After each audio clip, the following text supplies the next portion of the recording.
네, 여러분 안녕하세요. 오늘 제가 재밌는 책 한 권 가지고 있습니다. 제목부터 한번 보시죠. 잘 보일지 모르겠습니다만 역적 모의. 제목 역적 모의. 저도 사실은 이 단어가 늘 입에서 뱅뱅 돌고 있었습니다. 역적 모의. 김대중 대통령 사진이 있고요. 김정일이죠, 이게. 김정일이. 또 노무현 대통령 사진이 있습니다. 천안함인가요? 천안함입니다. 필자는 우리가 너무나 잘 아는 조갑제 언론계, 저 개인적으로는 잘 아는 언론계 대선배님이시죠. 오늘 사실은 우리 정규제 TV가 주로 이제 정치 얘기는 잘 안 하죠. 또 외교 국방 이런 얘기도 거의 잘 안 합니다. 주로 이제 경제 문제 가지고 늘 얘기를 합니다만 이 문제는 다르지 않을 수가 없어서 제가 이 기회를 쭉 잡고 있다가 한번 여러분들에게 한번 이건 꼭 여러분들도 알아놔야 된다 하는 생각이 들어서 오늘 어렵사리 언론계 대선배이시기도 하고 이분은 여러 가지로 평가가 많습니다만은 기자들 사이에서 이 조갑재 선배님에 대한 평가는 팩트 파인딩만큼은 죽인다 하는 게 우리 조갑재 선배님의 말하자면 사실에 대한 집요한 추궁, 취재 또는 사실에 근거한 어떤 논리의 전개, 사실 확인에 있어서만큼은 주장이라든지 이런 게 아니고 사실에 있어서만큼은 추종을 불허하는 기자 정신의 요체다, 화신이다. 이렇게 말씀하실 수 있는 분 모시도록 하겠습니다. 안녕하세요. 네, 어서 너무 과찬을 많이 해주셔가지고 미안합니다. 아닙니다. 사실이 참 요즘 이 기자들이 왜 그렇게 됐습니까? 요즘 기자들은 사실 제가 지금 이제 팩트라는 얘기 드린 것은 요즘 기자들은 어린 기자나 늙은 기자나 논평부터 하려고 그래요. 짧은 생각을 필해 가려고 달려들지 무슨 팩트 그 자체에 이렇게 몰입하는 것 같지는 않아요. 왜 그렇게 됐다고 보십니까? 우리도 항상 기자하면서 그런 유혹이 있는데 그게 쉬우니까 그런 거 아니에요? 그 유혹이죠. 그렇죠. 논설을 쓰고 논평을 하고 하면은 뭔가 자기가 좀 높은 데 그럴듯해 보이는 또 이 취재보다는 그게 쉬우니까 그런 것 같아요. 근데 그게 특별히 많아졌지 않습니까? 요즘. 우리 언론계의 대유행인 것 같고 그게 하나의 경향성이고 근데 메인 뉴스에서 이 마이크를 잡고 이야기하는 이 리포트까지 마지막에 가면 꼭 자기 사견을 붙이는 경우가 많지 않습니까? 그게 한국 언론의 버릇이 되어버린 것 같아요. 습관이 됐다고 할까. 그게 무슨 기사의 도 같은 말하자면 언론계 원로나 되면 이제 자기 말을 붙이거나 아니면 아예 논평 자체를 따로 분리해서 하거나 그렇죠. 그렇게 해야 되는데 요즘 보면 이 젊은 애들 특히 이 TV 뉴스 같은 거 보면 처음부터 끝까지 거짓말을 해요. 사실과 다르거나 과장되거나 부풀리거나. 그래서 오늘은 바로 팩트의 기자 정신을 그야말로 채워하고 계신 우리 조갑재 선배님 모셨는데 오늘 어떤 얘기 해주실 겁니까? 사실 제가 이 자료를 보고 전에 일부는 제가 알고는 있었습니다만은 많은 이들이 경악하고 있다. 너무 창피하고 화가 나서 다 읽을 수가 없었다. 어떤 얘기죠? 요새 이제 정문원 의원이 지난 10월 초에 국회에서 2007년 10월 3일에 평양에서 있었던 노무현 이 김정일 회담 로그 일부를 폭로했습니다. 거기에 대해서 이제 지금까지 이쪽은 이런 주장, 저쪽은 저런 주장 해가지고 왈가왈부 하다가 정리된 게 그 회담 대화록을 녹음을 해가지고 기록한 자료가 국가정보원에 보존되어 있다 하는 것까지 처음에는 있다 없다 이렇게 말되었죠. 근데 있는 것은 확인이 됐죠. 국가정보원에서 보존하고 있다. 그래서 여야가 합의를 하면은 공개를 검토하겠다는 쪽으로 지금 국정원의 입장이 나왔습니다. 그래서 새누리당에서는 같이 하자고 하니까 야쪽에서 동의하지 않으니까 그래서 열람을 하자. 열람 거부를 하니까 최근에 보니까 어제입니까? 그 정보위원장이 국가정보원장을 또 이렇게 고발을 예. 하고 했더라고요. 그래서 저는 아주 이게 친숙한 문제고 뭐 2007년 10월에 임기를 6달 남겨둔 노무현 당시 대통령이 그 휴전선을 걸어서 넘는 식으로 해가지고 평양에 찾아가서 만난다는 그 시츄에이션 자체가 아주 비정상적이었지 않습니까? 왜 그랬나요? 그래서 이번에 취재를 해보니까 평소에 짐작은 했습니다만은 가장 확실한 어떤 증거라 그럴까 그걸 잡았어요. 예. 저는 취재는 뭐 이런 식으로 했습니다. 이 회담록을 읽어본 사람들이 있어요. 예. 예. 정부 쪽이죠, 물론. 여러 사람이 있습니다.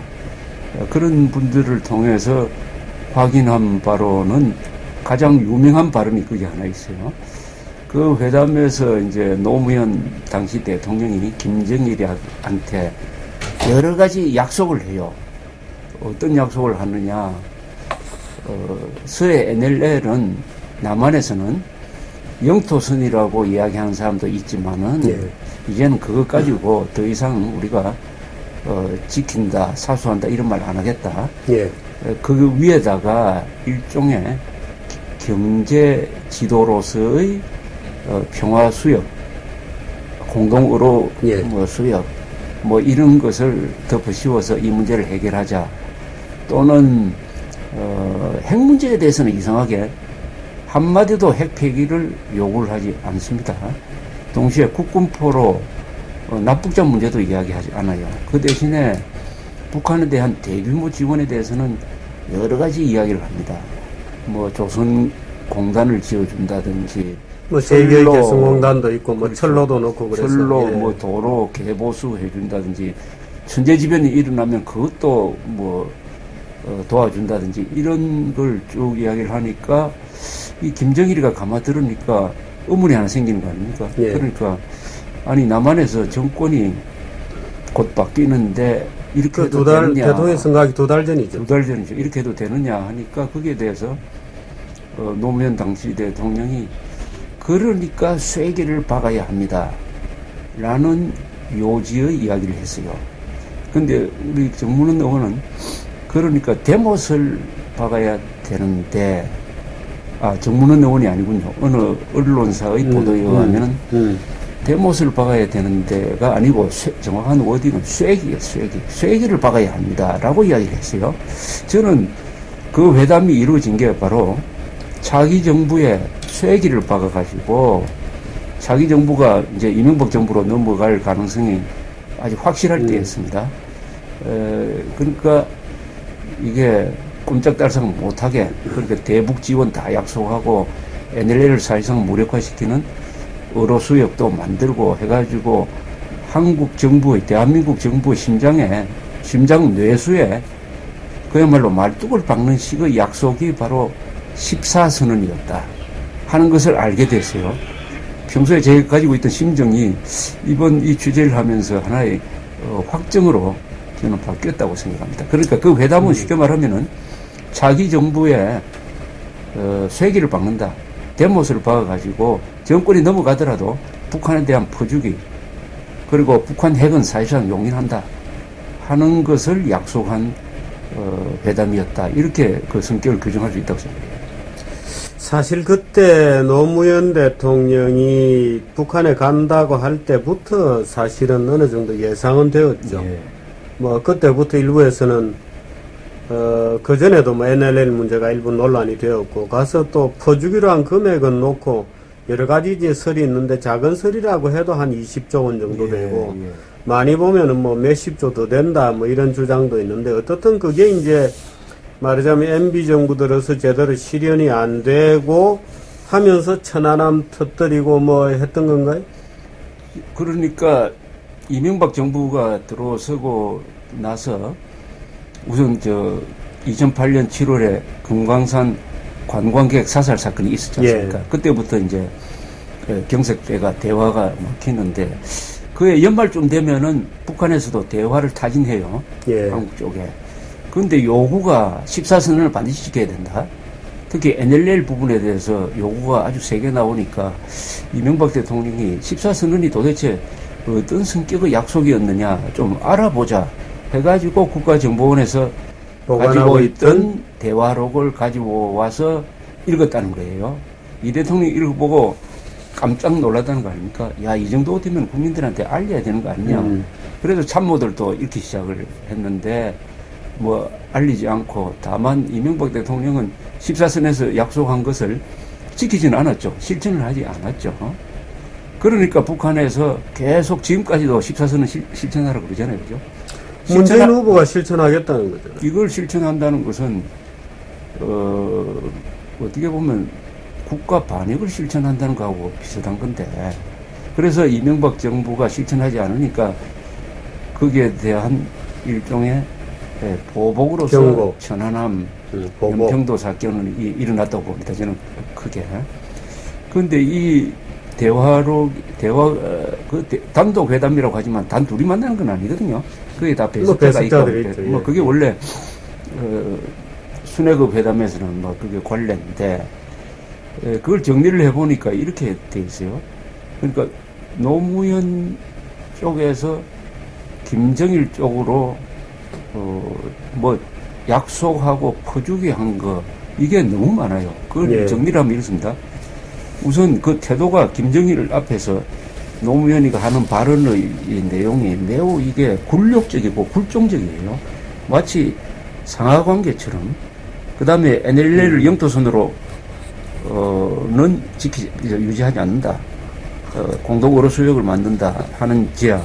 그렇게 하니까 김정일이가 그러면은 그 관련법을 폐기하시오라는 이야기를 합니다. 그 다음에 이런 내용의 대화가 있어요. 뭐냐. 이런 투어 이야기를 합니다. 노무현이. 참 믿어지지 않겠지만. 위원장께서는 우리가 뭘 하느냐고 하실지 모르지만은 우리도 열심히 하고 있습니다. 근데 최근 여론조사를 보니까 대한민국의 안보상 가장 위험한 나라로 1등이 미국이 꼽히고 2등이 일본, 3등이 북한입니다. 이것은 10년 전에는 상상할 수 없었던 일이었습니다. 이거는 우리가 자주 외교와 민족 공조를 열심히 한 덕분입니다. 이런 이야기를 해요. 간단하게 이야기하면 한국이 친북 반미화된 것을 마치 자랑하는 것처럼 이렇게 이야기를 합니다. 그러니까 말하자면 그런 노력을 우리가 했다. 그렇죠. 그러니까 그걸 인정해달라. 근데 이제 구체적으로 이런 이야기 하죠. 주한미군이 수도권에서 나가게 됐습니다. 그리고 전시작전권을 환수하게 됐다. 그건 말하자면 주한미군의 역할이 약화됐다는 이야기죠. 그 다음에 아주 중요한 이야기가 나와요. 5029 계획이라는 게 있어요. 그 당시에는 그걸 개념 계획이라고 했습니다. 즉, 구상만 하고 있었다. 그런데 미국 쪽에서 북한의 급변 사태가 일어나면은 한미 동맹 차원에서 대응을 해야 되는데 이것을 작전 계획으로 업그레이드를 하자. 해가지고 우리한테 협상 제의가 들어왔어요. 여기에 대해서 노무현 대통령이 브레이크를 걸었습니다. 김정일이한테 이런 취지의 이야기를 해요. 5029는 전쟁하자는 계획인데 내가 들어서 막았다. 이런 이야기를 해요. 근데 그 김정일이 누구냐? 김정일이가 교전 중인 우리의 적의 적장 아닙니까? 그러니까 노무현 씨는 국군 통수권자 아니에요. 그러니까 적장 앞에 가가지고 동맹군을 비판을 하면서 이 말 자체가 이게 과장된 거예요. 5029는 전쟁하자는 계획이 아니고 북한에서 급변 사태가 나면은 한미군이 수습 차원에서 어떤 식으로 대응해야 될 거냐 하는 계획인 것입니다. 근데 그 계획을 자기가 막았다고 이렇게 이야기해요. 그러니까 그 전에 개념 계획이라는 것은 기본적으로 이제 도상으로 한번 대강해보는 거고, 말하자면 개념적으로. 근데 그 작전 계획이라고 하면 실제로 이제 말하자면 부대를 어떻게 움직이고 하는 이제 좀 구체성이 있는 계획입니다. 그렇죠. 그쪽으로 이제. 근데 북한의 급변 사태, 예를 들어서 김일성이가 죽는다든지 구테타가 난다든지 지금도 그 가능성이 있는 거잖아요.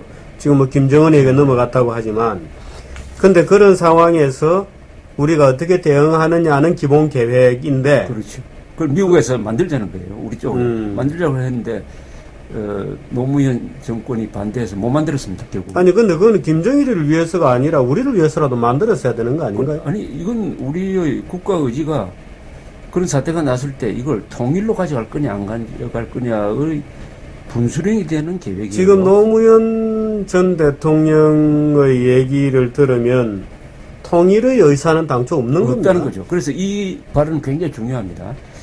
그러니까 이 발언을 통해서 우리가 노무현 정권의 생각과 노무현 정권의 노선을 이어받고 있는 이 문재인 세력의 통일에 대한 생각을 이제 엿볼 수 있습니다.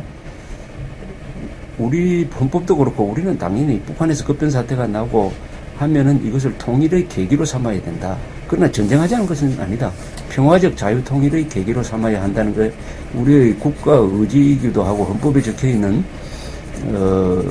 국가의 목표인데, 이 노무현 세력은 문재인까지 포함해가지고 노무현 세력은 그런 일이 일어나면은 오히려 북한 정권을 도와서 통일이 안 되는 방향으로, 통일이 안 되는, 북한에서 안정된 정권이 유지되도록 한다는 쪽으로의 사실상 분단 고착 정책을 쓰고 있다는 것을 알 수가 있습니다. 그 사실은 종북 좌익이라는 게 반통일 세력들이죠. 반통일 세력이죠. 반통일 세력. 그러니까 요새. 근데 그 제가 언젠가는 그 백낙천 씨가 쓴 무슨 글을 봤는데요. 네. 그 옛날에는 백낙천 씨가 저희들 뭐 학교 다닐 때만 하더라도 마치 통일 세력인 것처럼 뭐 늘 그렇게 가장을 해가지고, 근데 그건 무슨 글인가를 가만히 보니까 이미 반통일 세력으로 완전히 돌았더라고요. 그렇죠.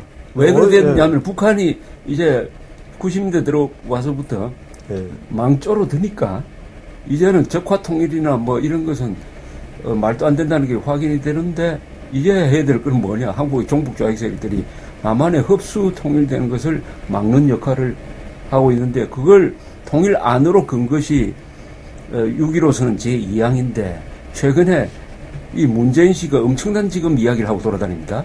뭐라고 하느냐. 자기가 다음 집권하면 임기 중에 국가연합 아니면 낮은 단계의 연방제까지는 가겠다는 이야기를 합니다. 예. 국가연합은 북한을, 우리의 영토인 북한 지역을 하나의 국가로 인정해가지고, 합법적 국가로 인정해주겠다는. 인정해가지고 조선민주주의 인민공화국이라는 또 다른 주권 국가를 인정을 하고 대한민국과 동격으로 맞춰가지고 그 위에 통일 무슨 정부를 하나 세워가지고 일민족, 일국가, 이체제로 가겠다. 그것을 국가연합이라고, 헌법에도 없고 우리 통일 방안에도 없는 이런 반헌법적 이야기를 하는데, 낮은 단계 연방제는 그것보다 또 훨씬 더 위험한 북한식 연방제 통일 방안의 제1단계인데, 이 두 개를 하겠다고, 이건 헌법에도 위반되는데, 핵심은 뭐냐? 이건 통일 안 하겠다는 거예요. 통일 안, 분단 고착이고, 북한을 국가로 인정해버리면은 통일 못 하는 거죠. 국가와 국가 간의 관계가 되니까. 지금 제가 보니까 지금 이제 노무현 당시 대통령이 14합의에서 중대한 오류 또는 역적 행위를 했다고 본다고 할 때, 소위 이제 NLL 문제가 하나 있고, 그 다음에 지금 그 언론에서도 뭐 거의 안 다루고 있습니다만은, 소위 5029 이 문제가 오히려 본질적인 문제 같습니다. 예. 그러니까 5029를 반대했다. 작전 계획으로 업그레이드 하는 것을 반대했다는 것은 그야말로 통일을 포기했다거나 하는 이런 얘기인데, 이건 굉장히 중요한 문제입니다. 그런데 이게 결국 이명박 정부 들어와서는 작전 계획으로 업그레이드 된 거죠. 업그레이드 됐습니다. 그리고 이명박 정부의 공인데, 그걸 뭐 공식적으로 발표하고 뭐 자랑하지는 않는데, 이명박 정부가 발표하지 않지만은 남북 관계에서 몇 가지 중요한 일을 한 것 중에 이게 하나죠. 예. NLL 문제는 뭐 며칠 전에 누군가요? 그 변희재 그 대표하고 또 저 누구죠? 그 진모라고 하는 그 친구하고 뭐 여러 가지로 논란이 있다 그런데, NLL을 저도 지도를 한번 봤었어요. 근데 뭐 저도 뭐 주요 인사한테 설명을 들었습니다만 NLL을 북한이 요구하는 대로 무슨 공동으로 수역으로 만들고 나면 그 공동으로 수역도 아니고 연평도 이런 우리 서해 오도에서 뭐 회랑을 따라서 우리가 다니게 되게 돼 있더라고요. 그렇죠. 그러니까 완전히 이건 뭐 영토에 대한 말하자면 통행 이런 거 뭐 다 포기해버리고 사실상 북한 땅으로 내주는 거하고 같은 결과가 되게 돼 있더라고요. 그런데 이 지금 NLL은 선입니다, 그죠? 예. 이 선을 지키는데도 이렇게 분쟁이 많아요. 그런데 공동 의료구역을 만든다면은 우리 김장수 국방장관이 제의한 거는 NLL을 가운데 두고 등거리 면적, 예. 남북 등거리 선을 기준으로 해가지고 거치하고 했습니다. 그 자체도 문제예요. 그것도 절대 해서는 안 되는데 북한이 제의한 공동어로 수역은 NLL 남쪽에 우리 바다에다가 설치하자는 거예요. 이건 완전히 영해를 가져가겠다는 거 아닙니까? 이제 그리 되면 인천 앞바다까지 네, 바로 뚫린다는 그러니까 건데 이것은 공동어로 수역 자체가 분쟁 지역화하는 거죠. 이게 면으로 만들어 놓으면은 자 북한 어선, 우리 어선, 또 우리 군함, 북한 군함이 들어와서 뒤엉켜 버릴 거 아닙니까?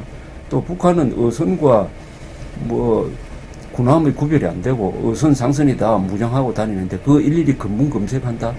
이 자체가 분쟁 수역화 돼버리는 거예요. 그것을 의도하면은 어떻게 되느냐? 이 인천공항도 가깝고 인천항도 가깝고 이렇게 되면은 서해안이 불안해져 버리지 않습니까?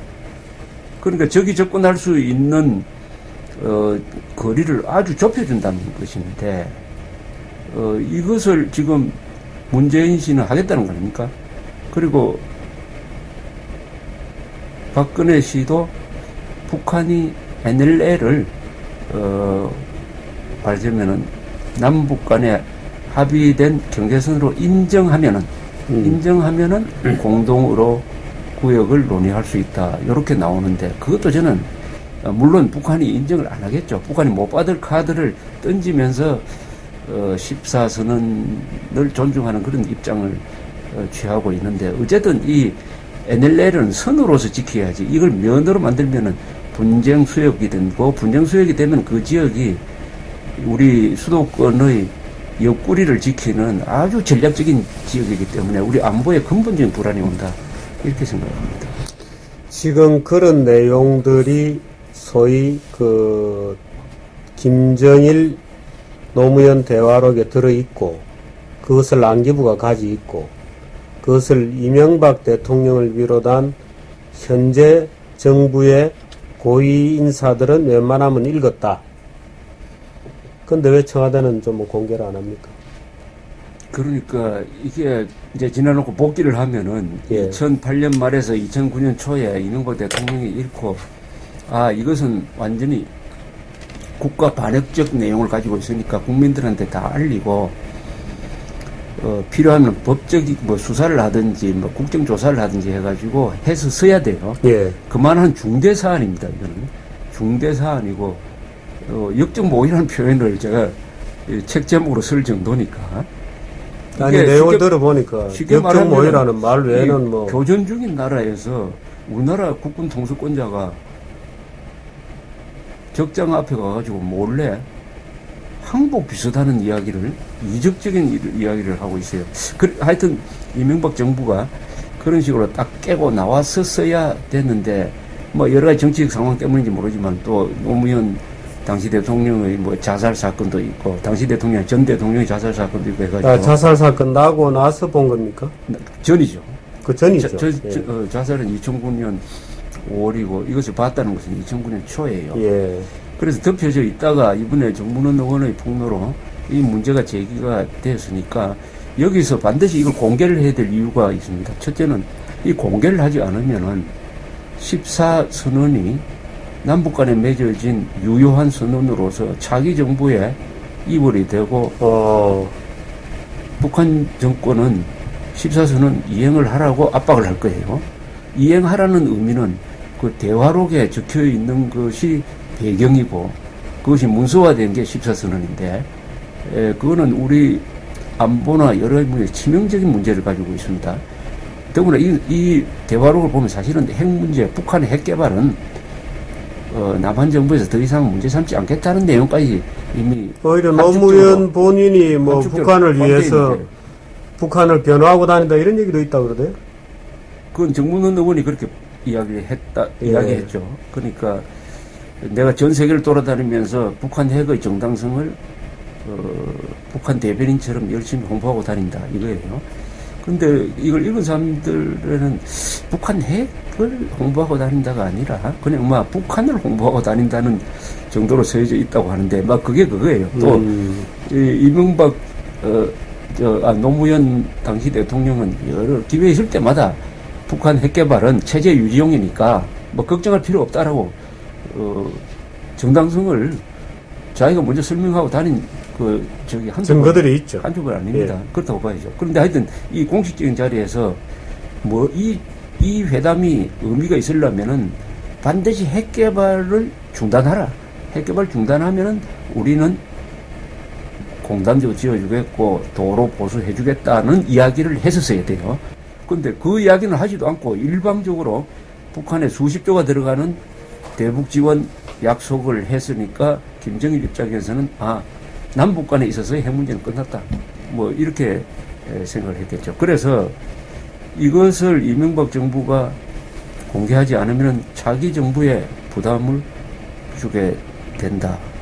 그리고 이미 이 문제가 정문원 의원의 폭로가 일어난 바로 며칠 전에 북한에서 박근혜 후보가 NLL은 반드시 지킨다는 전제하에서 이 발언을 하니까 바로 북한에서 뭐라고 이야기하느냐. 그 뭐로 하는 이야기다. NLL은 이미 불법적이고 무효화하기로 남북 간에 합의가 된 것이 14선언인데 그것도 모르고 그따위 소리를 한다고 아주 상욕을 섞어가면서 박근혜 씨를 공격을 했어요. 예. 그래서 정문원 의원이 거기에 대한 대응으로서 이런 폭로를 하는 형식을 취했는데 이게 문제입니다. 6.15 선언도 문제고 이 14선언을 지킨다는 것은 대한민국의 안보와 뭐 법치, 이념 이런 것을 해체한다는 의미가 포함되어 있기 때문에 반드시 이 경우에 정부가 공개를 해가지고 국민들한테 알도록 하고 그 국민들의 여론에 기초해가지고 여기에 대해서 무효선언을 하든지 뭐 해야 된다고 생각합니다. 지금 사실 NLL이라고 하는 것 자체가 이제 종전할 때 사실상 서해상의 거의 모든 영역이 말하자면 한미의 유엔군의 지배 영역이었는데 물려줬던 거죠. 돌려준 거죠. 돌려주고 땅 따먹게 한 게 아니고 그러니까 노무현 씨의 발언이 참 악랄한 건데 우리가 땅 따먹기 위해서 끈 선이 아니고 땅을 돌려주기 위해서 끈 선이에요. 그러니까 서해상의 거의 모든 섬을 다 가지고 있다. 그러니까 사실 북방 말하자면 NLL이라는 게 우리가 여기까지 더는 안 올라가겠다는 뜻이었잖아요. 그러니까 북방 한계선이지. 그러니까요. 우리가 더 안 올라갈게 나머지 너희들이 쓰라 하고 양보해 준 것이고. 우리가 봐준 거죠 사실. 그러니까 70대까지 고맙다 감지덕지 해가지고 입 닫고 가만히 있었지 않습니까 북한이. 그러다가 나중에 7.4선언이었던가요? 그게 70년대부터 그래서 북한이 그 선을 인정했던 거죠. 인정했던 거죠. 그러니까 그때까지 70대까지는 아무 문제 없었어요. 그때 이제 해군력이 좀 증강되니까 70년대부터 그것을 안 지킨다는 힘을 협박을 하다가 그 다음에 이제 1991년에 남북 간에 합의한 남북 기본 합의서에 이제 분명히 확실하게 했죠. 지금 양쪽이 다 관할하고 있는 이 경계선은 상호 존중하기로 했다 해가지고 끝난 사건이에요.